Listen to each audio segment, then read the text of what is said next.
20 minutos o usted se va a arrepentir. La voz de Alfredo atravesó la sala como una bofetada invisible. Estaba tirado en mi sofá, con los pies sobre la mesa de centro que compré hace 30 años con tanto esfuerzo, mirando la televisión como si fuera el dueño de esta casa. Como si yo fuera su empleada doméstica. Me quedé parada en la entrada de la cocina, sintiendo como las palabras se clavaban en mi pecho. A los 67 años, después de criar a este hombre sola, después de trabajar dobles turnos limpiando casas ajenas para darle todo lo que necesitaba, ahora él me hablaba como si fuera una extraña. Como si fuera su sirvienta personal. Abrí la nevera con manos temblorosas. Vacía. Completamente vacía. Ayer había comprado $150 en alimentos. Pollo, verduras, arroz, frijoles, frutas. Todo lo que él pedía a gritos cada día. Todo desaparecido. Otra vez. Como si un fantasma hambriento hubiera pasado por mi cocina durante la madrugada. Las lágrimas se acumularon en mis ojos, pero no las dejé caer. No delante de él. Nunca más. Ya había llorado suficiente en estos 6 meses malditos. ¿Y qué esperas, vieja? Que la comida aparezca por arte de magia. Su risa cruel resonó desde el sofá. Ni siquiera se molestó en voltear a mirarme. Sus ojos seguían pegados a esa pantalla estúpida que le robaba la vida y le quitaba las ganas de buscar trabajo. Este es mi hijo Alfredo. El mismo que mecí en mis brazos cuando tenía fiebre a los 3 años. El mismo que llevé de la mano a su primer día de escuela, con su uniforme planchado y su lonchera preparada con amor. El mismo que graduó de bachiller mientras yo aplaudía desde la primera fila, orgullosa de verlo convertirse en hombre. El mismo que ahora vive en mi casa después de que su esposa Paulina lo echó por infiel. Llegó hace 6 meses con una maleta pequeña y una sonrisa falsa, diciéndome que solo sería temporal. Que pronto encontraría trabajo. Que pronto se independizaría otra vez. Que solo necesitaba un poco de tiempo para reorganizar su vida después del divorcio. Mami, usted sabe que Paulina me sacó de la casa sin nada. Solo necesito unos meses para ponerme de pie otra vez.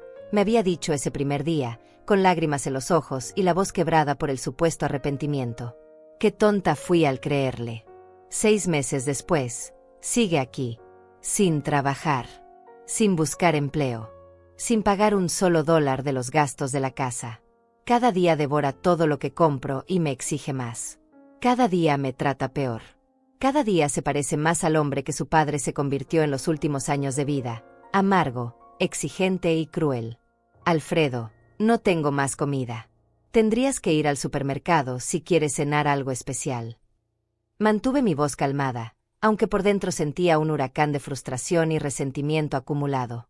Se incorporó en el sofá como un resorte. Sus ojos tenían esa mirada que había aprendido a temer en estos últimos meses. Esa mirada que me recordaba demasiado a su padre cuando bebía los fines de semana y convertía nuestra casa en un campo de batalla. ¿Yo? ¿Ir al supermercado? Usted es la que vive aquí gratis. Usted es la que tiene que ocuparse de estas cosas. Se levantó y caminó hacia mí con pasos pesados. No me haga perder la paciencia, mamá. Ya sabe lo que pasa cuando me enojo. Gratis. Dijo que vivo aquí gratis. En la casa que compré con mis propias manos callosas. En la casa por la que pagué 30 años de hipoteca limpiando pisos ajenos, lavando ropa ajena, cuidando niños ajenos. En la casa que lleva mi nombre en las escrituras. En la casa donde crié a mis 3 hijos, sola después de que su padre murió de un infarto cuando Alfredo tenía apenas 12 años. Mi vecina Hortensia me había advertido la semana pasada, mientras tomábamos café en su cocina. Olga, ese muchacho la está abusando. No es normal que un hombre de su edad trate así a su madre. Yo lo veo llegar a altas horas, gastando dinero en cosas innecesarias mientras usted cuenta cada $1 para pagar las cuentas. Pero yo defendí a Alfredo como siempre. Le dije que estaba pasando por un momento difícil, que el divorcio lo había afectado mucho, que había perdido la confianza en sí mismo, que pronto volvería a ser el hijo cariñoso que conocí, el que me abrazaba cuando llegaba cansada del trabajo y me decía que era la mejor madre del mundo. ¡Qué idiota fui! ¡Qué ciega estuve todos estos meses! Está bien, Alfredo. Voy a ver qué puedo preparar. Cerré la nevera y caminé hacia la alacena con pasos lentos. Quedaba una lata de atún y un paquete de fideos. Suficiente para una persona, no para dos. Pero sabía que él se comería todo y me dejaría hambrienta, como había hecho tantas otras noches. Y que sea algo decente. No esas porquerías que cocina siempre. Estoy harto de comer basura en esta casa, gritó desde el sofá, volviendo a tirarse como un adolescente rebelde de 40 años. Mientras abría la lata de atún con manos que ya no temblaban, mi mente comenzó a trabajar de una forma que no había experimentado en años. Una forma fría, calculadora, precisa. Por primera vez en estos 6 meses de humillaciones constantes, no sentí pena por mi hijo. No sentí culpa por sus problemas matrimoniales. No sentí la necesidad de protegerlo del mundo cruel que lo había lastimado. Sentí algo diferente. Algo que me asustó y me emocionó al mismo tiempo. Una claridad mental que no tenía desde que era joven y tenía que defender a mi familia de los acreedores, de los vecinos chismosos, de los jefes abusivos. Recordé a mi madre, que murió cuando yo tenía 30 años. Ella solía decir, hija, hay una diferencia entre ser buena y ser tonta. La mujer buena ayuda a quien la necesita. La mujer tonta se deja pisotear por quien la traiciona. Esa noche, después de servirle los fideos con atún que devoró sin decir gracias, después de lavar sus platos mientras él siguió viendo televisión hasta las 3 de la madrugada, después de escucharlo roncar en el cuarto que fue de su hermana menor, me senté en mi cama con una libreta vieja que guardaba en el cajón de la mesa de noche. Comencé a escribir.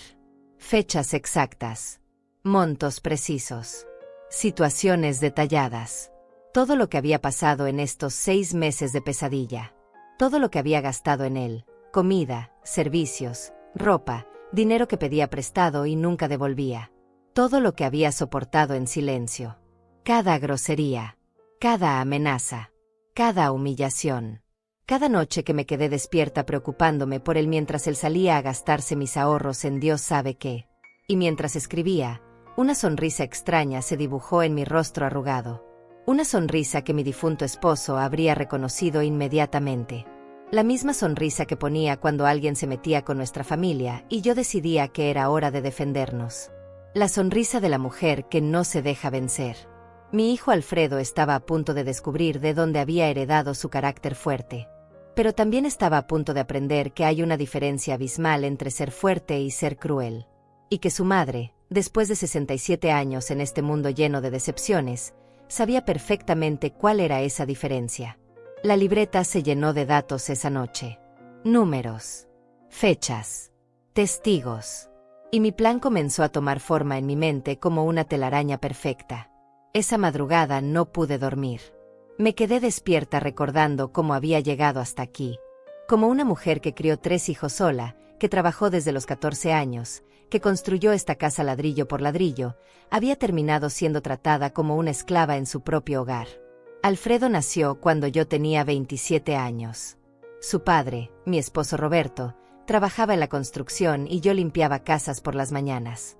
Éramos pobres, pero felices. Cuando Roberto murió del corazón, Alfredo apenas tenía 12 años. Sus hermanas ya eran mayores, pero él se quedó conmigo hasta los 25. Recordé las noches que me desvelé cuidándolo cuando tenía asma. Los sábados que trabajé doble turno para comprarle los zapatos de fútbol que tanto quería. Las veces que mentí diciendo que no tenía hambre para que él pudiera comer mi porción cuando el dinero no alcanzaba. Mami, cuando sea grande voy a trabajar mucho para que usted nunca más tenga que limpiar casas ajenas, me decía mientras hacía sus tareas en la mesa de la cocina. Voy a comprarle una casa grande y usted va a descansar toda la vida. Mentiras dulces de un niño que no sabía que crecería para convertirse en mi peor pesadilla. Alfredo se casó con Paulina cuando tenía 28 años. Trabajaba en una oficina, ganaba bien, parecía responsable. Durante años fueron felices. Visitaban los domingos, me traían regalos en mi cumpleaños, celebrábamos las Navidades juntos. Paulina era una buena mujer, trabajadora y respetuosa. Siempre me saludaba con cariño y me ayudaba en la cocina cuando venían a comer. Todo cambió hace 2 años. Alfredo empezó a llegar tarde a casa. Paulina me llamaba llorando, diciéndome que había encontrado mensajes en su teléfono. Que había gastado los ahorros familiares en apuestas. Que había perdido el trabajo por faltar tanto. Que bebía y se volvía agresivo. Señora Olga, ya no sé qué hacer. Alfredo no es el mismo hombre con quien me casé, me confesó una tarde cuando vino a visitarme sola. Dice que tengo la culpa de todo, que lo presiono mucho, que no lo entiendo. Pero yo solo quiero que vuelva a ser responsable. Yo defendí a mi hijo como siempre. Le dije que los hombres pasan por crisis, que debía tener paciencia, que el amor todo lo puede. Le aconsejé que no se rindiera, que luchara por su matrimonio. ¡Qué error tan grande cometí! 6 meses después, Paulina encontró a Alfredo con otra mujer en un motel barato. Lo echó de la casa esa misma noche. Él llegó a mi puerta con lágrimas falsas y promesas vacías. Mami, cometí un error terrible. Paulina no me perdona y no tengo dónde quedarme. Solo déjeme estar aquí unos días mientras busco un lugar propio, me suplicó con la voz quebrada. Como tonta, le abrí la puerta. Como idiota, le creí que había cambiado. Como madre ciega, pensé que mi amor podría salvarlo. Los primeros días fue amable. Me ayudaba con las compras, veíamos televisión juntos, me contaba historias de cuando era niño. Por un momento pensé que había recuperado a mi hijo querido. Pero era solo una máscara que se quitó poco a poco. Empezó pidiendo dinero prestado. Mami, necesito $50 para comprar ropa para las entrevistas de trabajo. Después fueron $100 para pagar unas deudas urgentes. Luego 200 para un curso que me va a ayudar a conseguir empleo. Nunca hubo entrevistas. Nunca hubo curso. Solo mentiras que yo creí porque quería creer que mi hijo todavía tenía salvación. Mi pensión son $800 al mes. No es mucho, pero me alcanzaba para vivir con dignidad.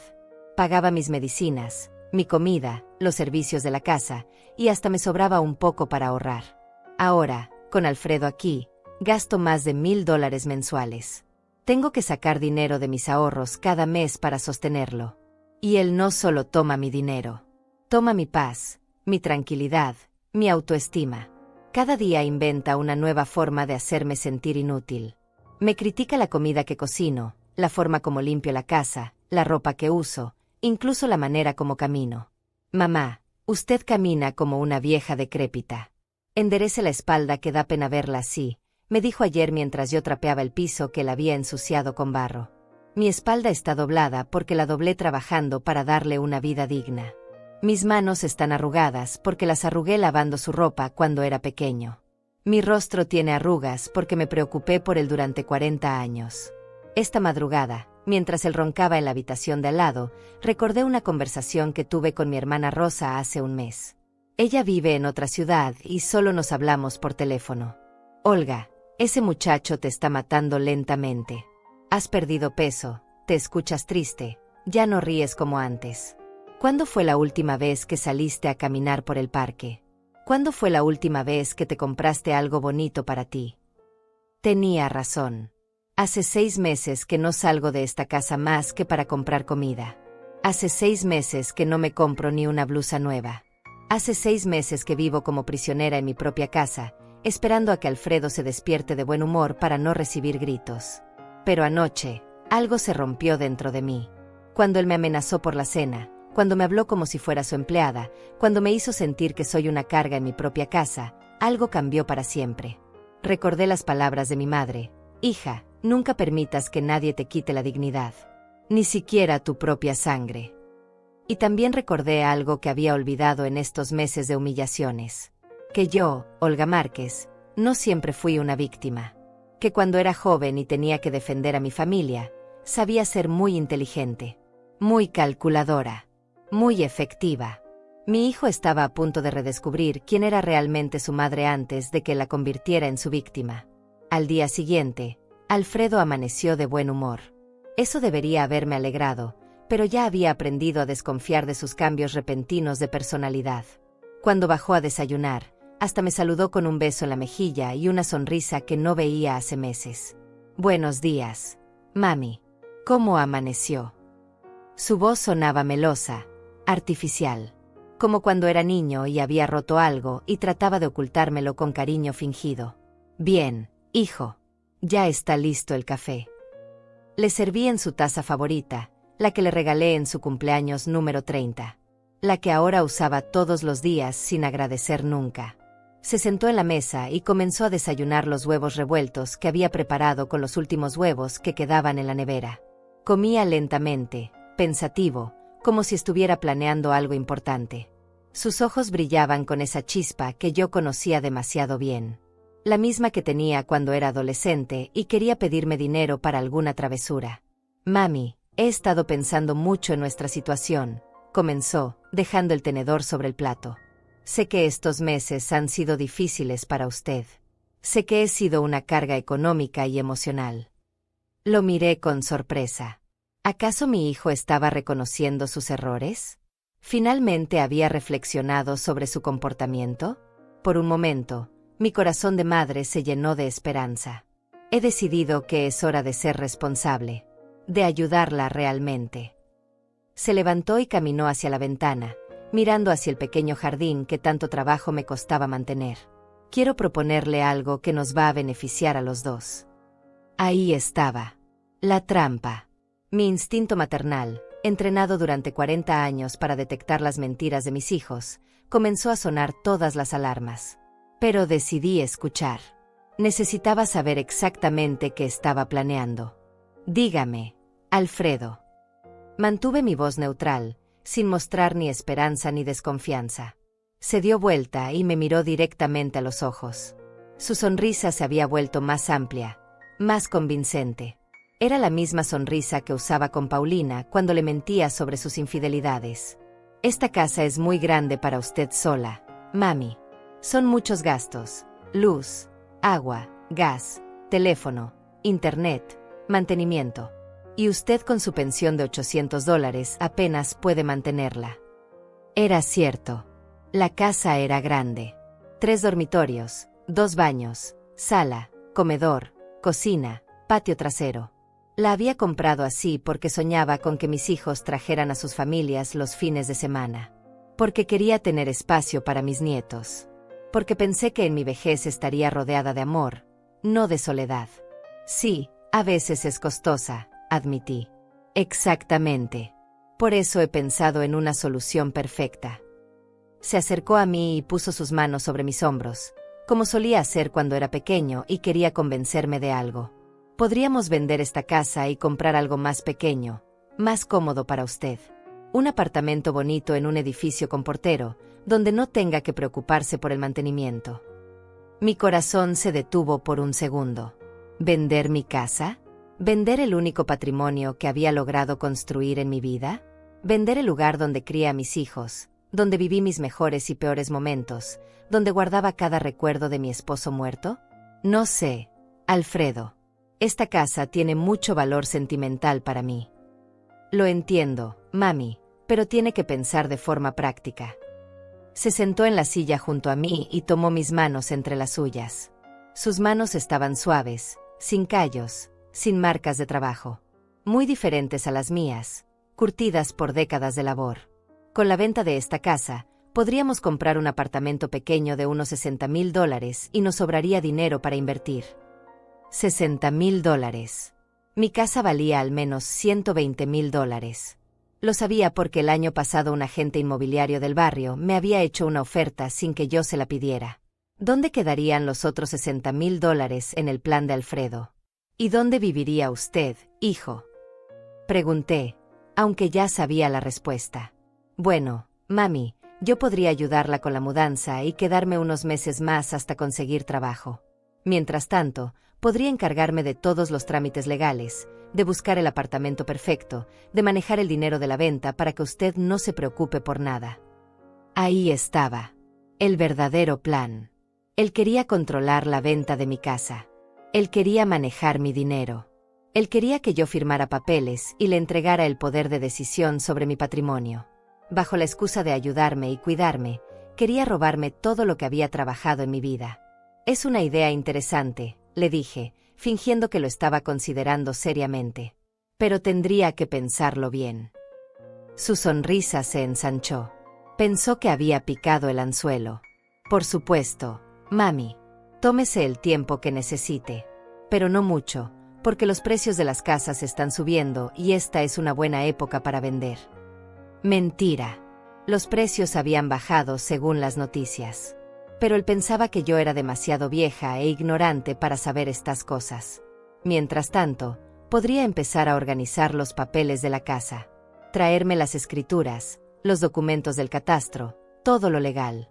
Así voy revisando qué necesitamos para la venta. Quería mis documentos. Quería acceso a mis papeles legales. Seguramente para falsificar mi firma o para hacer trámites sin mi conocimiento. Mi hijo no solo me veía como una estúpida, sino como una víctima fácil de estafar. Claro, Alfredo. Mañana le traigo todos los papeles. Sonreí como la anciana ingenua que él esperaba que fuera. Después del desayuno, él salió a hacer unas diligencias importantes. Seguramente a averiguar precios de casas, a hablar con algún abogado corrupto, o a planear con más detalle cómo robarme.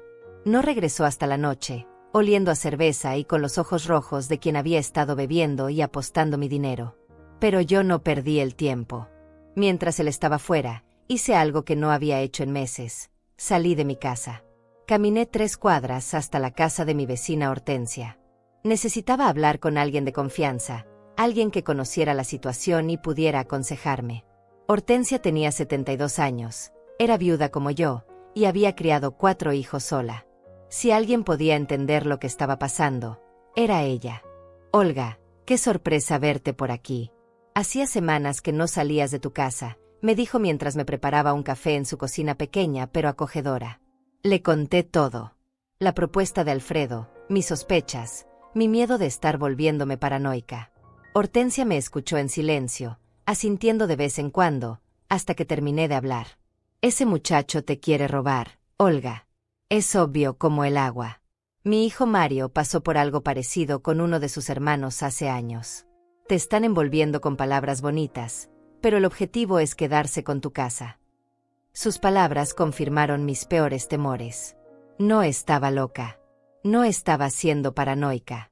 Mi propio hijo estaba planeando estafarme. ¿Qué puedo hacer, Hortensia? Es mi hijo. No puedo denunciarlo a la policía. Claro que puedes. Y claro que debes. Pero primero necesitas evidencias. Necesitas que él muestre sus verdaderas intenciones antes de actuar. Esa noche regresé a mi casa con un plan. Le daría a Alfredo exactamente lo que pedía, acceso a mis documentos. Pero no sería tan fácil como él pensaba. Había llegado la hora de que mi hijo descubriera que su madre no era la anciana indefensa que creía. Era hora de demostrarle que había heredado su inteligencia de alguien que sabía usarla mucho mejor que él. Al día siguiente, después del desayuno, subí a mi dormitorio y saqué de la caja fuerte pequeña todos los documentos de la casa. Escrituras, títulos de propiedad, certificados del catastro, pólizas de seguros. Documentos que representaban 30 años de mi vida trabajando sin descanso. Papeles que valían más que todo el dinero que había ganado en mi existencia. Bajé con la carpeta café en las manos, fingiendo la torpeza de una anciana que no entiende de trámites legales. Alfredo estaba en la sala, hablando por teléfono en voz baja. Cuando me vio, cortó la llamada rápidamente y guardó el celular en el bolsillo. ¿Era importante, hijo?, pregunté con inocencia. No, mami. Solo un amigo. Su respuesta fue demasiado rápida, demasiado nerviosa. ¿Esos son los papeles de la casa? Sí, aquí están todos. Pero le advierto que está todo muy desorganizado. Nunca fui buena para estas cosas legales. Le extendí la carpeta como si fuera una carga pesada que finalmente podía entregar a alguien más capaz. Sus ojos brillaron con una codicia que me revolvió el estómago. Tomó la carpeta con cuidado, pero pude ver la ansiedad en sus movimientos. Era como un niño abriendo un regalo de Navidad, pero este regalo era el fruto de mi vida entera. Perfecto, mami. Voy a revisar todo con calma y le explico qué necesitamos hacer. Se dirigió hacia su habitación con los documentos bajo el brazo. Durante las siguientes 2 horas, lo escuché hacer llamadas telefónicas. Hablaba en voz baja, pero las paredes de esta casa vieja eran delgadas y yo había desarrollado un oído muy agudo después de años cuidando niños enfermos en las casas donde trabajaba. Sí, ya tengo todos los papeles. No, ella no sospecha nada. Claro que va a firmar. Confía completamente en mí. ¿Cuánto tiempo necesitas para falsificar la autorización? Perfecto. En una semana podemos tener todo listo. Falsificar. La palabra me golpeó como una bofetada fría. Mi hijo no solo planeaba convencerme de vender mi casa. Estaba dispuesto a falsificar documentos para hacerlo sin mi consentimiento real. Estaba planeando robarme legalmente, usando mi amor de madre como herramienta. Cuando bajó para almorzar, tenía una sonrisa triunfante que intentaba disimular detrás de palabras cariñosas. Mami, he estado revisando los documentos y todo está en orden. Solo necesitamos hacer algunos trámites menores y podemos poner la casa en venta. ¿Qué tipo de trámites? Pregunté mientras le servía el almuerzo que había preparado con los últimos ingredientes que quedaban en la nevera. Nada complicado. Solo necesito que firme unos papeles para autorizarme a manejar la venta. Es normal en estos casos. Así usted no tiene que preocuparse por lidiar con compradores, abogados, notarios. Yo me encargo de todo. Autorización para manejar la venta. Poder legal sobre mi propiedad. Acceso total a mi patrimonio. Las palabras sonaban técnicas e inofensivas, pero yo entendía perfectamente lo que significaban. ¿Y esos papeles cuándo estarían listos? En unos días. Un amigo abogado me está ayudando a prepararlos. Es todo muy legal y transparente. Mentía con la misma facilidad con que respiraba. Mientras tanto, podríamos empezar a buscar apartamentos. He visto algunos muy bonitos en el periódico. Después del almuerzo, Alfredo salió otra vez. Dijo que iba a ver apartamentos, pero yo sabía que iba a encontrarse con su cómplice para terminar de planear mi estafa. Esta vez se llevó mi carpeta de documentos, diciendo que los necesitaba para mostrarle al abogado. En cuanto escuché el portón cerrarse, tomé el teléfono y marqué un número que había anotado en un papel la noche anterior. El número de un abogado recomendado por Hortensia. Un hombre llamado Santiago Castañedo, que según mi vecina era honesto y especialista en estafas familiares. Oficina del abogado Castañedo. Buenas tardes. Buenas tardes. Necesito una consulta urgente. Es sobre un intento de estafa de propiedad. ¿Puede venir mañana a las 3 de la tarde? Sí, ahí estaré. Esa noche, Alfredo regresó eufórico. Había bebido, pero no estaba borracho. Estaba celebrando. Se sentó a mi lado en el sofá y puso su brazo alrededor de mis hombros, como cuando era niño y quería contarme sobre su día en la escuela. Mami, encontré el apartamento perfecto para usted. Está en un edificio nuevo, en el segundo piso, con ascensor, cerca del supermercado y la farmacia. Tiene una habitación grande, baño moderno, cocina pequeña pero completa. Es perfecto para una persona sola. ¿Cuánto cuesta? $70,000. Un poco más de lo que habíamos pensado, pero vale la pena por la ubicación y la comodidad. 70,000. 10,000 más que la cifra original. Mi casa valía 120,000, él quería comprarme algo de 70,000, y seguramente se quedaría con los 50,000 restantes. Un robo perfecto disfrazado de amor filial. Suena bien, hijo. ¿Cuándo podríamos verlo? El problema es que hay otros interesados. Si queremos ese apartamento, tenemos que actuar rápido. El dueño quiere una respuesta en máximo una semana. Presión de tiempo. Urgencia artificial. Tácticas de vendedor deshonesto para forzar una decisión rápida. Mi hijo había aprendido bien las técnicas de manipulación. Y los papeles de autorización. Mañana están listos. Solo tiene que firmar y podemos empezar todos los trámites. Se levantó del sofá y se dirigió hacia la cocina. Ah, y mami, es mejor que esto quede entre nosotros. Ya sabe cómo es la gente del barrio, siempre metiendo las narices donde no les importa. Si alguien pregunta, mejor no contamos nada hasta que todo esté listo. Silencio. Secreto. Aislamiento. Quería que cortara toda comunicación con mis vecinos y amigas para que nadie pudiera advertirme o aconsejarme. Era la estrategia perfecta de un estafador, aislar a la víctima de su red de apoyo. Tiene razón, hijo. Mejor mantenemos esto en privado. Esa noche, cuando Alfredo se durmió, me senté en la cocina con una taza de té y un cuaderno nuevo. Escribí todo lo que había escuchado, con fechas y horarios exactos. Cada llamada telefónica, cada mentira, cada contradicción en su historia. También anoté los nombres que había mencionado, el supuesto abogado amigo, los apartamentos que había visto, las cifras que había dado. Mañana, cuando fuera a ver al abogado Castañedo, llevaría toda esta información. Pero también haría algo más. Algo que Alfredo no esperaba de su madre anciana e ignorante. Había decidido seguirle el juego. Iba a firmar los papeles que me trajera. Iba a actuar como la víctima perfecta que él creía que era. Pero no sería tan fácil como él pensaba. Porque antes de firmar cualquier cosa, me aseguraría de tener mis propias cartas listas para jugar. Y cuando llegara el momento adecuado, mi hijo descubriría que había subestimado gravemente a la mujer que lo había criado. La mesa estaba servida para una batalla que él aún no sabía que había comenzado. Y por primera vez en meses, yo tenía la ventaja de saber exactamente qué estaba planeando mi oponente. La cacería había empezado, pero esta vez yo era la cazadora, no la presa. A las 3 de la tarde del día siguiente, estaba sentada en la oficina del abogado Santiago Castañedo. Era un hombre de unos 50 años, con canas en las sienes y una mirada seria pero bondadosa. Su oficina era pequeña pero ordenada, con libros legales apilados en estantes de madera y un escritorio cubierto de papeles organizados en carpetas. «Señora Márquez, cuénteme exactamente qué está pasando», me dijo después de ofrecerme un café que acepté agradecida. Le relaté toda la historia desde el principio.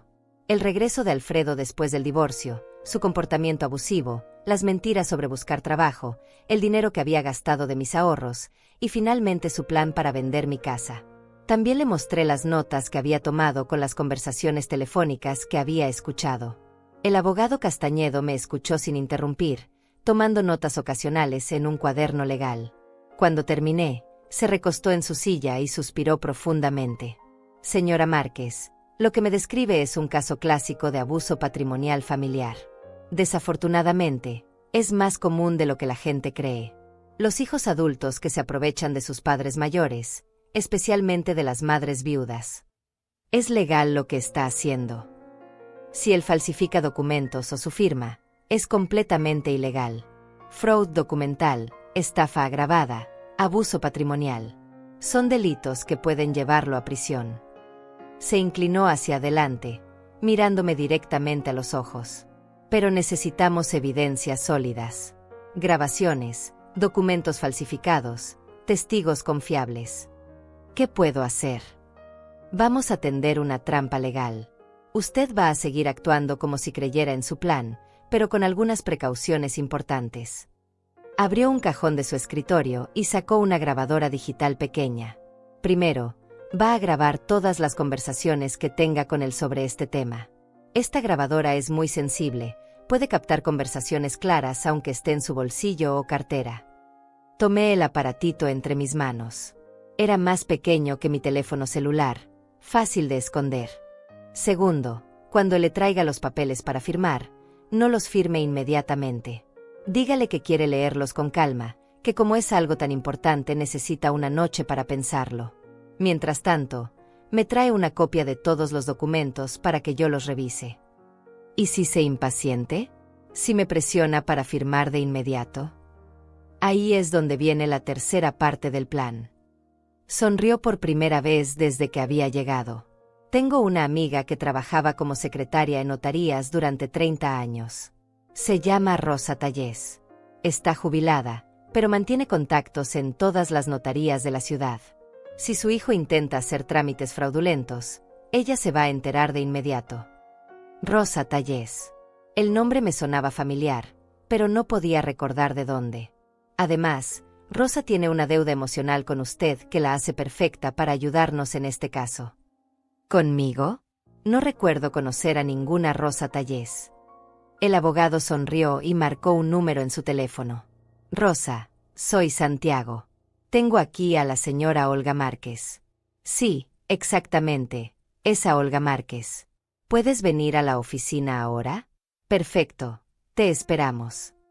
15 minutos después, entró a la oficina una mujer de unos 60 años, delgada, con el cabello gris recogido en un moño elegante. Llevaba un vestido sencillo pero bien planchado y zapatos cómodos pero pulcros. Cuando me vio, sus ojos se llenaron de lágrimas. «Señora Olga, ¿se acuerda de mí?» La miré con atención. Había algo familiar en su rostro, en la forma como movía las manos al hablar, pero no lograba ubicarla. Me apellido Tallez ahora, pero hace 20 años me apellidaba Díaz. Rosa Díaz. Trabajé en su casa durante 3 años, cuando usted limpiaba las casas de las familias ricas del norte de la ciudad. Rosa Díaz. La memoria regresó como un golpe. Una mujer joven, madre soltera, que había contratado para que me ayudara a limpiar las casas más grandes mientras yo atendía a otras. Una mujer trabajadora y honesta que había pasado por momentos muy difíciles. Rosa. Por supuesto que me acuerdo. ¿Cómo has estado? Se acercó y me abrazó con cariño. Señora Olga, usted cambió mi vida y nunca he podido agradecérselo como se merece. Le dijo al abogado que podía dejarnos solas un momento, y él salió discretamente de la oficina. Señora Olga, ¿se acuerda de mi hijo Mario? El que tenía problemas de aprendizaje y no podía pagar una escuela especial. Claro que me acuerdo. Un niño dulce, muy inteligente pero con dificultades para leer. Usted me prestó $2,000 para pagar su terapia y educación especial. Me dijo que se los devolviera cuando pudiera, sin intereses, sin prisa. Y cuando yo insistí en firmar un documento, usted me dijo, Rosa, entre mujeres trabajadoras la palabra vale más que cualquier papel, punto. Recordé perfectamente ese momento. Rosa era una madre desesperada, y yo acababa de recibir un bono extra por un trabajo de limpieza que había durado 3 semanas. No lo pensé 2 veces antes de ayudarla. Te devolví ese dinero 2 años después, en cuotas pequeñas, continuó Rosa. Pero eso no es lo que más valoro. Lo que nunca olvidaré es que cuando Mario se graduó de bachiller, usted vino a su graduación. Se sentó en primera fila y aplaudió como si fuera su abuela. Ese día, Mario me dijo, Mami, esa señora tiene un corazón de oro, punto. Las lágrimas corrían por mi rostro. Había olvidado completamente esa graduación. Mario ahora es ingeniero de sistemas, señora Olga. Tiene su propia empresa, está casado, tiene 2 hijos hermosos. Y todo empezó con su ayuda. Se secó los ojos con un pañuelo. Cuando Santiago me contó que usted necesitaba ayuda, no lo dudé ni un segundo. Es mi oportunidad de pagarle una deuda de 20 años. El abogado regresó y Rosa le explicó exactamente cómo podía ayudarnos. Tenía contactos en todas las notarías, bancos y oficinas de registro de propiedades de la ciudad. Si Alfredo intentaba hacer cualquier trámite relacionado con mi casa, ella se enteraría de inmediato. Además, conocía a varios notarios jóvenes que estarían dispuestos a colaborar para evitar un fraude. Señora Olga, voy a estar vigilando cada movimiento que haga su hijo. Tengo amigos en las notarías principales, en el registro de propiedades, en los bancos que manejan créditos hipotecarios. Si él intenta falsificar su firma o hacer trámites sin su conocimiento real, lo vamos a saber de inmediato. Cuando salí de esa oficina, ya no me sentía como una víctima indefensa. Tenía un plan, tenía aliados, tenía herramientas. Pero más importante aún, había recuperado algo que había perdido en estos meses de humillaciones, la confianza en mí misma. Esa noche, cuando Alfredo llegó a casa con una carpeta de papeles legales, yo estaba lista. La grabadora estaba en el bolsillo de mi delantal, funcionando perfectamente. Mi sonrisa de anciana ingenua estaba bien ensayada. Y por primera vez en meses, tenía ganas de escuchar exactamente qué mentiras me iba a contar mi hijo. La trampa estaba lista. Ahora solo faltaba que él cayera en ella. Mami, tengo excelentes noticias. Los papeles están listos y el apartamento sigue disponible. Podemos firmar mañana mismo y en una semana usted estará viviendo en su nuevo hogar. Sonreí como la abuela tonta que él esperaba. Pero por dentro, sentía la satisfacción de una cazadora que finalmente había encontrado a su presa. Enséñeme esos papeles, hijo.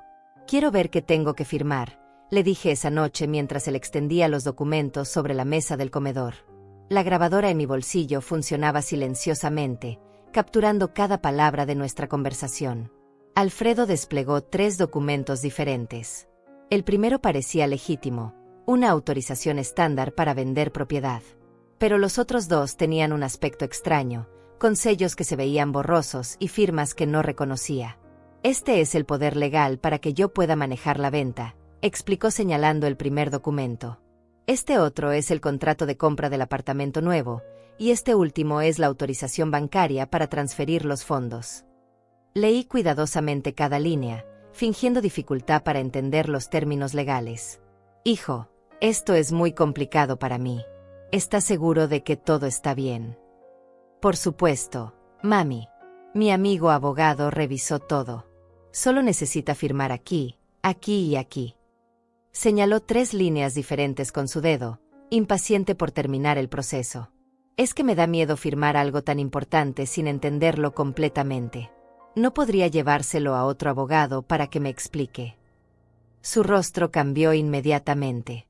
La sonrisa falsa se desvaneció y apareció esa mirada fría que había aprendido a temer. Mamá, ya le dije que todo está en orden. ¿Por qué tiene que complicar las cosas? Mi amigo es un profesional, no necesitamos otro abogado que nos cobre por explicar lo mismo. Es que son muchos años de trabajo, Alfredo. Esta casa representa toda mi vida. Exactamente. Por eso tiene que confiar en mí. Soy su hijo, ¿no? Yo nunca la perjudicaría. Su voz subía de tono, mostrando la frustración que intentaba ocultar. Tiene razón, hijo. Disculpe mi desconfianza. Fingí arrepentimiento. Pero déjeme leer todo una vez más con calma. Mañana en la mañana firmamos. ¿De acuerdo? Quiero estar completamente segura de que entiendo todo. Alfredo respiró profundamente, controlando su irritación. Está bien, mami. Pero no se demore mucho. El apartamento no va a esperar para siempre, y ya hablé con el comprador de esta casa. Todo tiene que estar listo para el viernes. ¿El viernes? Eso era en 3 días. La urgencia era aún mayor de la que pensaba. Después de que Alfredo se fue a dormir, tomé fotografías de todos los documentos con el teléfono celular que mi nieta me había regalado para mi cumpleaños. No sabía muy bien cómo usarlo, pero había aprendido lo básico. Las fotos no quedaron perfectas, pero se podía leer el texto claramente. A la mañana siguiente, mientras Alfredo salía a ultimar detalles, yo me dirigí nuevamente a la oficina del abogado Castañedo. Esta vez llevaba las fotos de los documentos y la grabación de la conversación de la noche anterior. Señora Márquez, estos documentos son completamente fraudulentos, me dijo el abogado después de revisar las fotografías. Las firmas de los notarios son falsas, los sellos están mal hechos, y los números de registro no corresponden a documentos reales. Eso significa que si yo firmara, no tendría validez legal. Oh, sí tendrían validez si usted los firma voluntariamente. El problema es que estos documentos le dan a su hijo poder total sobre todos sus bienes. No solo la casa, sino también sus cuentas bancarias, su pensión, todo lo que usted posee. Mi sangre se heló. No era solo un robo de mi casa. Era un robo completo de mi patrimonio y mi independencia. Además, mire esta cláusula aquí, señaló un párrafo en letra pequeña. Dice que usted autoriza la venta de la propiedad por el mejor precio disponible en el mercado. No especifica una cantidad mínima. Su hijo podría vender su casa por $10,000 si quisiera, y legalmente usted no podría hacer nada. ¿Y qué pasa con el apartamento que supuestamente va a comprar para mí? Este contrato es aún más interesante. El apartamento está a nombre de una empresa llamada Inversiones Familiares S.A. Cuando investigué esa empresa esta mañana, descubrí que fue registrada la semana pasada. Adivine quién es el único propietario. No necesitaba adivinar. Alfredo. Exactamente. Su hijo creó una empresa fantasma para comprar el apartamento. Técnicamente, usted estaría pagando $70,000 por un apartamento que él controla completamente. Si algún día se pelean, él puede echarla sin ningún problema legal. Era peor de lo que había imaginado. Mi hijo no solo quería robarme mi casa y mi dinero. Quería controlar completamente mi vida, convertirme en su dependiente total, en una prisionera en un apartamento que él poseía. ¿Qué hacemos ahora? Ahora viene la parte divertida, sonrió el abogado. Vamos a darle exactamente lo que quiere, pero no como él espera. Rosa Tallés llegó a la oficina 1 hora después con noticias importantes. Señora Olga, su hijo ha estado muy ocupado esta semana. Visitó 3 notarías diferentes preguntando sobre los requisitos para vender propiedades de personas mayores. En una de ellas, Le dijeron que necesitaba un certificado médico que compruebe que usted está mentalmente capacitada para tomar decisiones financieras. ¿Un certificado médico? Sí, pero aquí viene lo interesante. En lugar de pedirle a usted que vaya al médico, él preguntó si conocían algún doctor que pudiera ser flexible con los requisitos. Básicamente, estaba buscando un médico corrupto que firmara el certificado sin examinarla. El abogado Castañedo se frotó las manos con satisfacción. Perfecto. Eso es intento de soborno y falsificación de documentos médicos. 2 delitos más para añadir a la lista. ¿Y qué hacemos con esa información? Rosa va a contactar a su amigo en esa notaría. Le va a decir que conoce a un médico que puede ayudar a su hijo, pero que necesita reunirse con él para discutir los detalles. Mientras tanto, usted va a casa y le dice a Alfredo que está lista para firmar los papeles. Pero no van a ser los papeles reales. No. Yo voy a preparar documentos idénticos, pero con una pequeña diferencia. En lugar de darle poder total sobre sus bienes, le van a dar poder únicamente para mostrar la casa a posibles compradores. Nada más. Los documentos se van a ver exactamente iguales, pero el contenido legal será completamente diferente. Rosa sacó una pequeña cámara de video de su cartera. Y mientras usted firma los papeles falsos, esta cámara va a estar grabando toda la conversación. Vamos a capturar cada mentira que le diga, cada manipulación que use para convencerla. ¿Dónde vamos a esconder la cámara? En el reloj de la pared de su comedor. Tiene el ángulo perfecto para filmar toda la mesa. Y el micrófono es tan sensible que va a captar hasta los susurros. Esa tarde regresé a casa con un plan perfectamente diseñado. En mi cartera llevaba los documentos falsos preparados por el abogado Castañedo. En mi bolsillo, la grabadora digital funcionaba constantemente. Y en mi corazón, por primera vez en meses, sentía la emoción de quien está a punto de ganar una batalla muy importante. Cuando Alfredo llegó a casa esa noche, yo estaba esperándolo en la sala con los documentos falsos sobre la mesa de centro. Hijo, he pensado mucho en lo que hablamos anoche. Tiene razón. Debo confiar en usted. Estoy lista para firmar. Sus ojos brillaron con la codicia de quien ve cumplirse su plan perfecto. Pero no sabía que estaba cayendo directamente en una trampa que le costaría mucho más que dinero. Su madre había decidido enseñarle la diferencia entre ser inteligente y ser malvado. Y la lección estaba a punto de comenzar.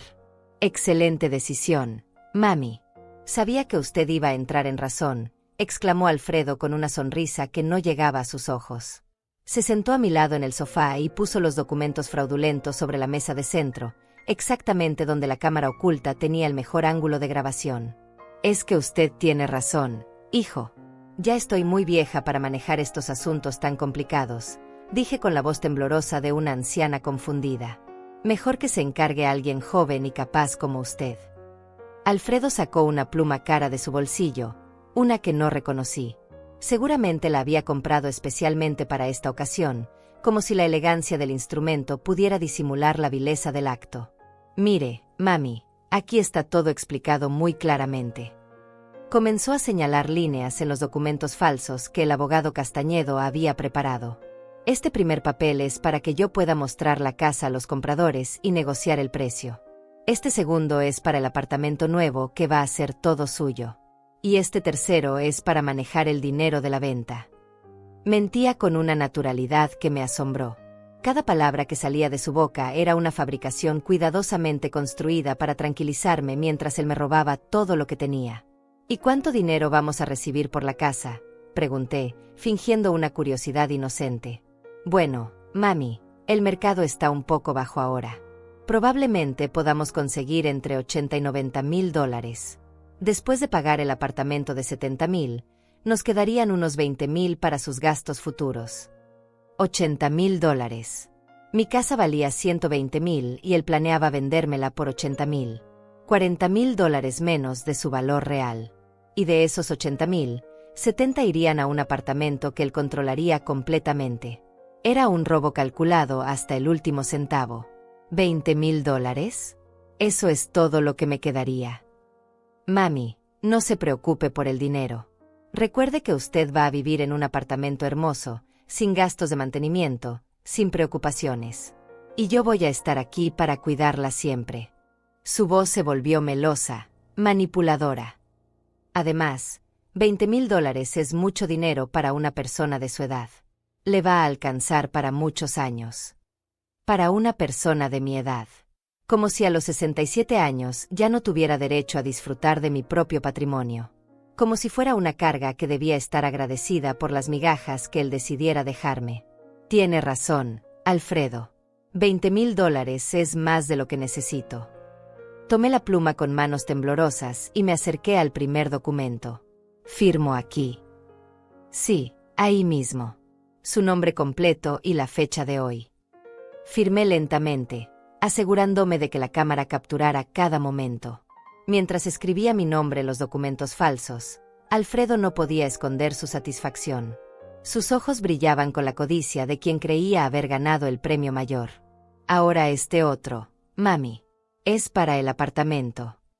Firmé el segundo documento, donde supuestamente autorizaba la compra del apartamento que él controlaría. Y el último, para el manejo del dinero. Cuando terminé de firmar los 3 documentos, Alfredo los recogió cuidadosamente y los guardó en una carpeta de cuero negro. Perfecto, mami. Mañana mismo voy a empezar todos los trámites. En una semana va a estar viviendo en su apartamento nuevo, sin preocupaciones. ¿Y usted dónde va a vivir, hijo? Bueno, como el apartamento es pequeño, yo voy a buscar otro lugar. No se preocupe, voy a estar cerca para visitarla seguido. Otra mentira. Seguramente planeaba desaparecer en cuanto tuviera el dinero en sus manos. Esa noche, después de que Alfredo se durmió profundamente, creyendo que había ejecutado el crimen perfecto, yo no pude pegar un ojo. No por ansiedad o miedo, sino por la emoción de saber que al día siguiente comenzaría la segunda parte de mi plan. A las 8 de la mañana siguiente, mientras Alfredo seguía durmiendo, salí silenciosamente de la casa. Tenía una cita en la oficina del abogado Castañedo para revisar las grabaciones de la noche anterior y coordinar los siguientes pasos. Señora Márquez, tenemos evidencia suficiente para llevarlo a prisión por varios años, me dijo el abogado después de revisar el video de la cámara oculta. Fraude documental, intento de estafa, abuso patrimonial, falsificación de documentos. Es un caso sólido. ¿Cuándo actuamos? Rosa ya habló con su contacto en la notaría. Le dijeron a su hijo que el médico corrupto puede reunirse con él esta tarde a las 4. Por supuesto, no hay ningún médico corrupto. Van a ser 2 policías de civil esperándolo. Rosa asintió con satisfacción. Y yo tengo más noticias interesantes. Investigué las actividades de su hijo en las últimas semanas. Ha estado pidiendo préstamos en 3 bancos diferentes, usando como garantía la supuesta venta de su casa. Ya debe más de $15,000 en préstamos que no puede pagar. Eso significa que está desesperado por dinero. Desesperado es poco. Ayer por la noche estuvo en un casino hasta las 5 de la madrugada. Perdió otros $2,000 que no tenía. Tiene deudas con gente peligrosa, señora Olga. Usted no es solo su madre, es su última oportunidad de salvar su pellejo. Esa información me dolió más que todas las humillaciones que había sufrido en estos meses. Mi hijo no solo me había mentido sobre buscar trabajo. No solo me trataba como su sirvienta personal. También tenía adicción al juego y había puesto mi patrimonio como garantía de deudas que no podía pagar. Hay algo más, continuó Rosa. Conseguí una copia de los mensajes de texto que su hijo ha estado enviando a sus acreedores. Les prometió que esta semana iba a tener el dinero completo de las deudas. Les dijo que su madre iba a vender la casa y que él iba a quedarse con la mayor parte del dinero. El abogado Castañedo abrió una carpeta y me mostró copias de mensajes impresos. Mire este mensaje que le envió al prestamista más grande. No se preocupen, la vieja ya firmó todo. Para el viernes tengo su dinero completo. Y este otro. Mi mamá es una idiota, se creyó todo el cuento del apartamento. Para la próxima semana voy a estar forrado de plata. Punto. Las palabras la vieja e idiota se clavaron en mi corazón como dagas.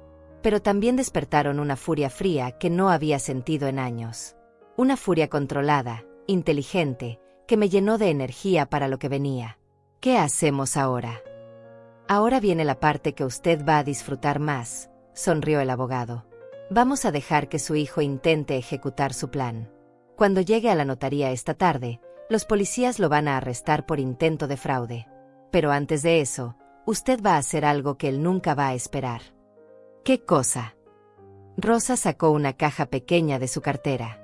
Esto es un dispositivo de grabación que se conecta directamente al teléfono de su casa. Cuando usted llegue esta tarde, va a llamar a su hijo y le va a decir que cambió de opinión, que ya no quiere vender la casa. ¿Y eso para qué? Para que él muestre su verdadera personalidad. Cuando se dé cuenta de que su plan está en peligro, va a dejar de fingir que la respeta. Va a mostrar exactamente cómo la ve y cómo la trata realmente. Y todo eso va a quedar grabado. El abogado Castañedo completó la explicación. Necesitamos que él pierda los estribos completamente. Que la amenace, que le grite, que muestre su lado violento. Eso va a ser evidencia adicional para el juicio y va a asegurar que reciba la sentencia máxima. Después de esa llamada, usted sale de la casa y viene directamente aquí.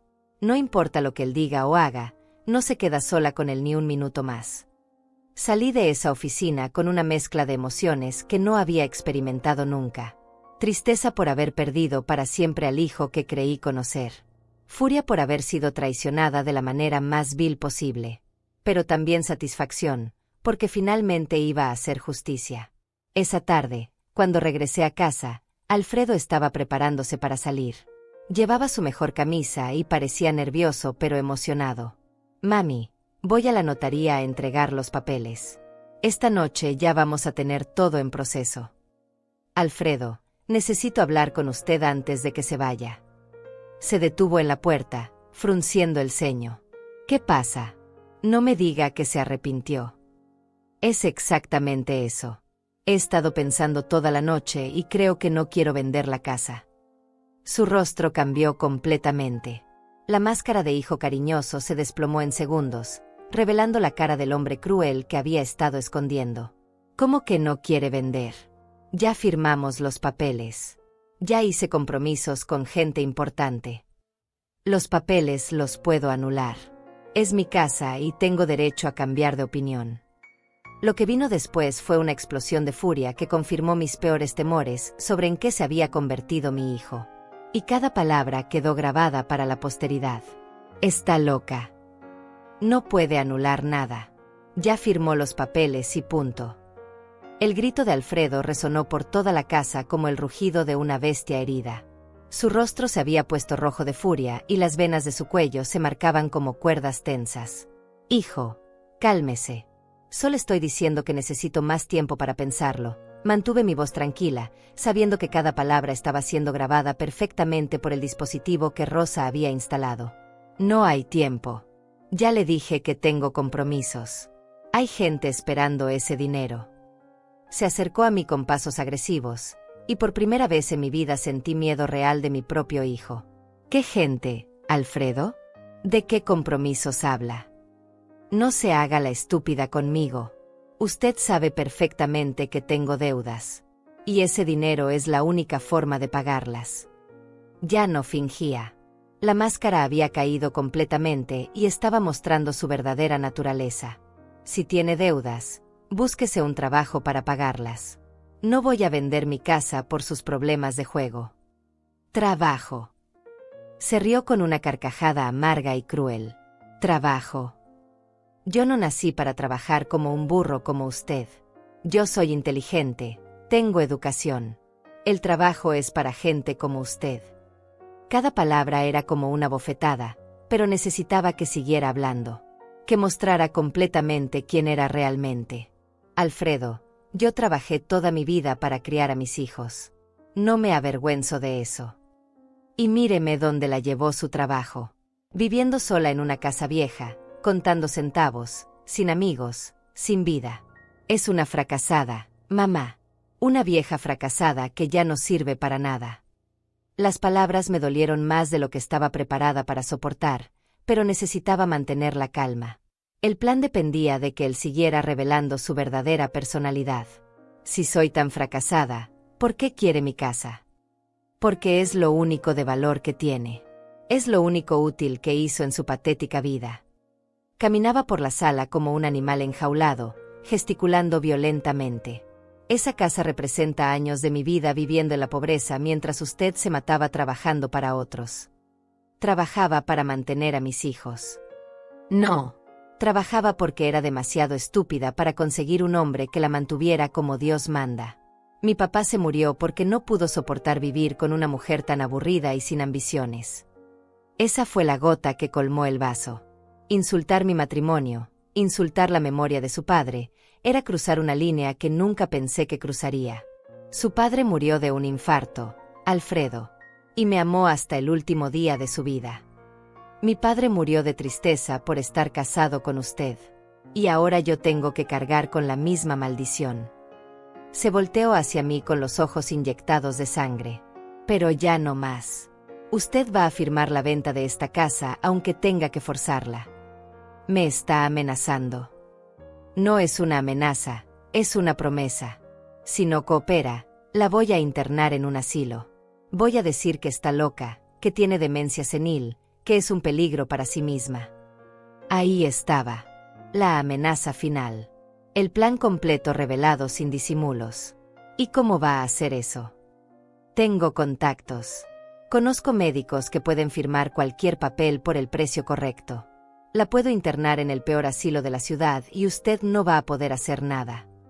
Su sonrisa era la de un demonio. Y desde el asilo no va a poder oponerse a la venta de la casa. Alfredo, usted es mi hijo. No puede hacerme eso. Yo no soy su hijo. Soy su víctima. Toda mi vida he sido víctima de su mediocridad, de su pobreza, de su falta de ambición. Golpeó la mesa con el puño, haciendo saltar los adornos. Paulina me dejó por su culpa. Decía que yo era igual a usted, conformista y sin visión. Paulina lo dejó porque la engañó. Paulina me dejó porque era una mujer sin clase, como usted. No entendía que un hombre como yo necesita variedad, necesita estímulo. Ustedes, las mujeres pobres, no entienden las necesidades de un hombre educado. El desprecio en su voz era total. No había rastro del niño que había criado, del hijo que había amado incondicionalmente durante 40 años. ¿Y qué va a hacer con el dinero de la casa? Voy a vivir la vida que merezco. Voy a viajar, voy a apostar en casinos de verdad, voy a conocer mujeres de clase. Voy a ser lo que siempre debí ser si no hubiera nacido en esta familia de perdedores. ¿Y yo qué voy a hacer en el asilo? A mí qué me importa lo que haga. Usted ya vivió su vida. Ya es hora de que viva la mía. Se acercó tanto que pude oler el alcohol en su aliento. Y si se opone, le juro que la voy a hacer sufrir más de lo que se imagina. ¿Cómo? Puedo cortarle los servicios. Puedo quitarle la comida. Puedo hacer que su vida sea un infierno hasta que se muera. Su voz era un susurro venenoso. Nadie va a venir a ayudarla. No tiene amigos, no tiene familia que se preocupe por usted. Está completamente sola y a mi merced. En ese momento entendí que mi hijo no era solo un estafador. Era un sociópata. Un hombre capaz de torturar psicológicamente a su propia madre sin sentir el menor remordimiento. Alfredo, ¿de verdad me odia tanto? No la odio. La desprecio. Es diferente. Se dirigió hacia la puerta con pasos violentos. Tengo 1 hora para llegar a la notaría. Cuando regrese esta noche, espero que haya entrado en razón. Porque si no, mañana mismo empiezo los trámites para internarla.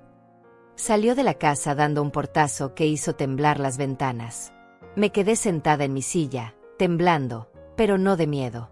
Temblaba de furia, de indignación, pero también de una extraña satisfacción. Acababa de grabar una confesión completa de las intenciones criminales de mi hijo. 20 minutos después, estaba en la oficina del abogado Castañedo con la grabación completa de la conversación. Cuando terminamos de escucharla, había lágrimas en los ojos de Rosa y el abogado tenía una sonrisa de satisfacción profesional. Señora Márquez, con esta grabación podemos añadir amenazas, extorsión, chantaje emocional y amenazas contra una persona vulnerable a los cargos. Su hijo va a pasar varios años en prisión. ¿Y qué pasa ahora? Ahora esperamos. En este momento, su hijo debe estar llegando a la notaría donde le esperan 2 detectives de la División de Crímenes Financieros. Van a arrestarlo por intento de fraude en el momento en que trate de usar los documentos falsificados. Rosa me tomó la mano con cariño. Señora Olga, sé que esto es muy doloroso para usted. Nunca es fácil tomar medidas legales contra un hijo. Rosa, hace una hora mi hijo me amenazó con internarme en un asilo y torturarme hasta que muriera. Ese hombre ya no es mi hijo. No sé qué es, pero no es el niño que crié. El teléfono de la oficina sonó a las 5:15 de la tarde. Era el detective encargado del caso. Abogado Castañedo, tenemos al sospechoso bajo custodia. Fue arrestado cuando intentó usar documentos falsificados para transferir una propiedad que no le pertenece. También tenemos evidencia de que había pedido préstamos fraudulentos usando esa propiedad como garantía. ¿Cómo reaccionó cuando lo arrestaron? Primero trató de sobornar a los agentes. Después empezó a gritar que su madre era una anciana senil que no sabía lo que hacía. Finalmente trató de huir. Ahora está en una celda esperando la audiencia de mañana. Cuando colgó el teléfono, el abogado me miró con una mezcla de compasión y respeto. Señora Márquez, su hijo va a enfrentar múltiples cargos criminales. Con las evidencias que tenemos, es muy probable que reciba una sentencia de 5 a 8 años de prisión. Y yo voy a tener que testificar contra él. Sí, pero no va a estar sola. Rosa y yo vamos a estar con usted en cada paso del proceso. Y recuerde, usted no está testificando contra su hijo. Está testificando contra un criminal que intentó robarle todo lo que tiene. Esa noche dormí en mi casa por última vez en meses sin miedo. Sin escuchar pasos amenazantes en el pasillo. Sin temer que alguien entrara a mi habitación para insultarme o exigirme dinero. Sin preguntarme qué nueva humillación me esperaba al día siguiente. Mi hijo estaba en una celda, donde merecía estar. Y yo, por primera vez en mucho tiempo, me sentía como la dueña de mi propia vida. La batalla había terminado. Y contra todos los pronósticos, la había ganado la anciana estúpida que supuestamente no servía para nada. 3 meses después del arresto de Alfredo, estaba sentada en el jardín de mi casa, tomando café mientras veía crecer las flores que había plantado la semana anterior. Rosas rojas, jazmines blancos, margaritas amarillas. Colores que no había visto en mi hogar durante los 6 meses que duró mi pesadilla. El juicio había terminado la semana pasada. Alfredo fue condenado a 6 años de prisión por fraude documental, estafa agravada, amenazas contra una persona vulnerable, e intento de soborno. También tendría que pagar una multa de $50,000 y hacer trabajos comunitarios durante 2 años después de salir de prisión. Durante el juicio, traté de sentir pena por él. Después de todo, seguía siendo mi hijo. Pero cuando subió al estrado para declarar en su defensa, solo continuó mintiendo. Dijo que yo lo había manipulado, que él era la víctima, que todo había sido un malentendido.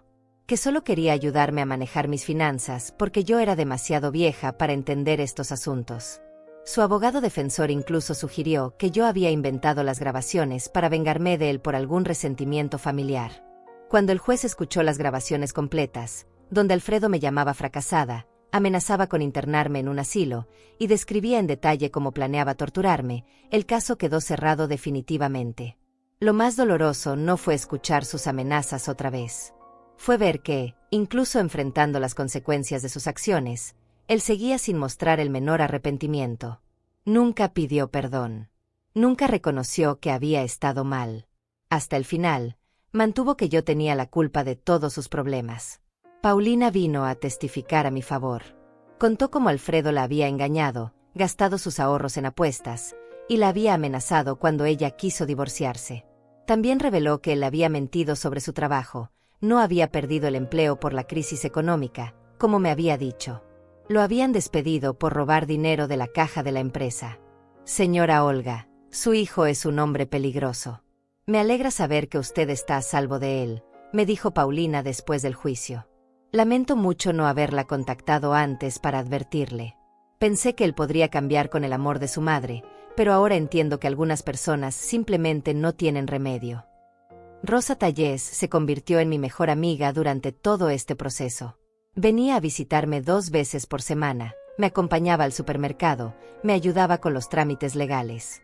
Su hijo Mario, El ingeniero que había ayudado a educar hace 20 años, me instaló un sistema de seguridad en la casa y un teléfono especial conectado directamente con la policía.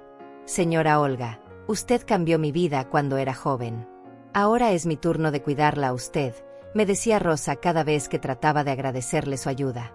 Hortensia, mi vecina, también fue un apoyo fundamental.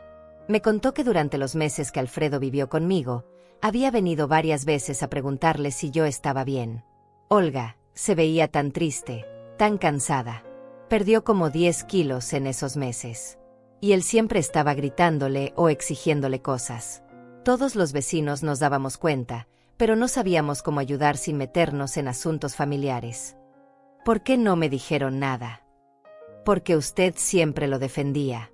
Cada vez que alguien sugería que le estaba maltratando, usted decía que estaba pasando por una crisis, que era temporal, que pronto iba a cambiar. Pensamos que si la presionábamos, usted se iba a alejar más. Tenía razón. Durante todo ese tiempo, yo había sido mi peor enemiga. Había justificado lo injustificable, perdonado lo imperdonable, y permitido que el amor maternal me cegara ante la realidad. El abogado Castañedo me ayudó a recuperar todo el dinero que Alfredo había gastado de mis ahorros. Como había usado mi casa como garantía para préstamos fraudulentos, los bancos tuvieron que cancelar esas deudas. También recuperé los $2,000 que había prestado para sus supuestas entrevistas de trabajo. Señora Márquez, usted ha mostrado un coraje extraordinario durante todo este proceso. No es fácil enfrentarse a un hijo, por muy equivocado que esté, me dijo el abogado el día que finalizamos todos los trámites legales. Abogado Castañedo, ¿puedo hacerle una pregunta personal? Por supuesto. ¿Cree que soy una mala madre? ¿Cree que de alguna manera yo creé el monstruo en que se convirtió mi hijo? Se quedó pensativo por un momento antes de responder. Señora Márquez, he visto muchos casos de abuso familiar en mis 20 años de carrera. Y algo que he aprendido es que los padres abusivos crían hijos que normalizan el abuso. Pero los padres amorosos como usted a veces crían hijos que se aprovechan de ese amor. No es su culpa que su hijo haya decidido convertirse en lo que se convirtió. Sus palabras me ayudaron a encontrar paz con una de las preguntas que más me atormentaba. Yo había sido una buena madre. Había dado amor, disciplina, valores, educación. Si mi hijo eligió rechazar todo eso y convertirse en un criminal, esa era su decisión, no mi fracaso. Mis otras 2 hijas vinieron a visitarme desde otras ciudades cuando se enteraron de lo que había pasado. Patricia, la mayor, lloró durante horas pidiendo perdón por no haber estado más presente. Mami, si hubiéramos sabido lo que Alfredo le estaba haciendo, habríamos venido inmediatamente a ayudarla, me dijo mientras preparábamos la cena juntas en mi cocina. Hijas, ustedes tienen sus propias vidas, sus propias familias. No era su responsabilidad protegerme de su hermano. Carmen, la menor, fue más directa. Mami, Alfredo siempre fue problemático, pero pensamos que había madurado con el matrimonio. Nos equivocamos. Y nos equivocamos al dejarla sola con él. No se culpen por las decisiones que tomó su hermano. Él eligió su camino. Decidieron que una de ellas me visitaría cada mes, alternándose para asegurarse de que yo estuviera bien. También me convencieron de unirme a un grupo de apoyo para adultos mayores que habían sufrido abuso familiar. En ese grupo conocí a otras mujeres que habían pasado por situaciones similares. Esperanza, de 74 años, cuyo hijo le había robado sus joyas para venderlas por drogas. Concepción, de 69 años, cuya hija la había dejado sin dinero después de convencerla de invertir en un negocio inexistente. Mercedes, de 71 años, cuyos nietos la habían estafado fingiendo una emergencia médica. Lo más difícil no es perder el dinero, me dijo Esperanza durante una de nuestras reuniones. Lo más difícil es perder la ilusión de que nuestros hijos nos aman de verdad. Pero también conocí historias de recuperación y empoderamiento. Mujeres que habían logrado reconstruir sus vidas después de ser traicionadas por su propia familia. Mujeres que habían encontrado la fuerza para establecer límites, para defenderse, para elegir su propio bienestar por encima del amor incondicional. 6 meses después del juicio, tomé una decisión que habría sido impensable un año atrás. Me compré un carro. Un carro pequeño, económico, pero mío. A los 67 años, aprendí a manejar con la ayuda de un instructor muy paciente que Rosa me recomendó. La primera vez que manejé sola hasta el supermercado, me sentí como una adolescente que acababa de obtener su primera libertad. Poder ir a donde quisiera, cuando quisiera, sin depender de nadie, sin tener que pedir permiso o explicaciones. También comencé a hacer cosas que no había hecho en décadas. Me uní a un club de lectura en la biblioteca del barrio. Empecé a tomar clases de pintura los martes por la tarde. Volví a cocinar por placer, no por obligación, experimentando con recetas que había visto en internet. Los domingos por la mañana me dedico a mi jardín. He plantado verduras, hierbas aromáticas y flores de todos los colores. Es increíble cómo algo tan simple como ver crecer una planta puede llenar el alma de esperanza y satisfacción. El mes pasado recibí una carta de Alfredo desde la prisión. Era la primera comunicación que intentaba tener conmigo desde el juicio. La carta decía que había tenido tiempo para reflexionar, que entendía que había cometido errores, que quería pedirme perdón y que esperaba que pudiéramos reconciliarnos cuando saliera de prisión. Leí la carta 3 veces antes de tomar una decisión. Después la puse en el fuego de la chimenea y la vi convertirse en cenizas. No con odio, sino con tristeza. Tristeza por el hijo que perdí para siempre, pero también con la claridad de que algunas heridas son tan profundas que no se pueden sanar con palabras bonitas escritas en papel de prisión. Rosa me preguntó si me sentía culpable por no responder a la carta. Rosa, durante 40 años puse las necesidades de mis hijos por encima de las mías. Durante 6 meses permití que Alfredo me humillara, me robara y me amenazara porque pensé que eso era lo que una buena madre debía hacer. Ahora he aprendido que una buena madre también debe respetarse a sí misma. ¿Y si él realmente cambió? Si su arrepentimiento es sincero. Si cambió de verdad, va a entender por qué no puedo perdonarlo. Y si no cambió, va a usar mi perdón para manipularme otra vez. En cualquier caso, yo ya no voy a ser su víctima. Hace una semana cumplí 68 años. Mis hijas vinieron a celebrar conmigo, junto con Rosa, Hortensia y las amigas del grupo de apoyo. Hicimos una fiesta pequeña pero alegre en mi jardín, entre las flores que he cuidado con tanto amor. Patricia me regaló un álbum de fotos con todos los momentos felices de nuestra familia antes de que Alfredo se convirtiera en lo que se convirtió. Carmen me trajo un rompecabezas de 1000 piezas con la imagen de un campo de girasoles. Para que tenga un proyecto que la mantenga ocupada cuando se sienta sola, me dijo. Pero la verdad es que ya no me siento sola. Me siento acompañada por las personas que realmente me aman y me valoran. Me siento protegida por las leyes que existen para defender a las personas vulnerables. Me siento orgullosa de haber encontrado la fuerza para defenderme cuando más lo necesitaba. Esta mañana, mientras regaba mis plantas, una vecina nueva se acercó a saludarme. Es una mujer de unos 50 años que acaba de mudarse a la casa de enfrente con su madre de 80 años. Señora, ¿podría darme algunos consejos sobre el cuidado de plantas?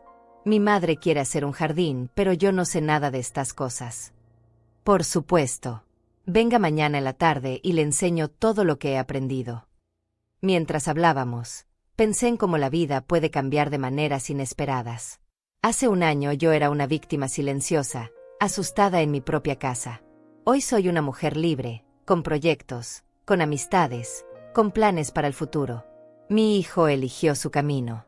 Yo elegí el mío. Y por primera vez en mucho tiempo, estoy orgullosa de las decisiones que he tomado. A todas las mujeres que me escuchan, que tal vez están pasando por situaciones similares, quiero decirles esto: nunca es demasiado tarde para defender su dignidad. Nunca son demasiado viejas para exigir respeto.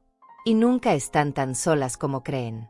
Siempre hay personas dispuestas a ayudar, siempre hay leyes que las protegen, siempre hay esperanza para comenzar de nuevo. El amor verdadero no humilla, no amenaza, no roba. El amor verdadero protege, respeta y construye. Si alguien en su familia las está lastimando, no es amor lo que sienten por ustedes. Y ustedes merecen algo mucho mejor. Gracias por acompañarme en esta historia. Si les gustó, dejen un comentario contándome sus experiencias. Y si conocen a alguien que esté pasando por algo similar, compartan esta historia. Juntas somos más fuertes. La vida comienza a cualquier edad,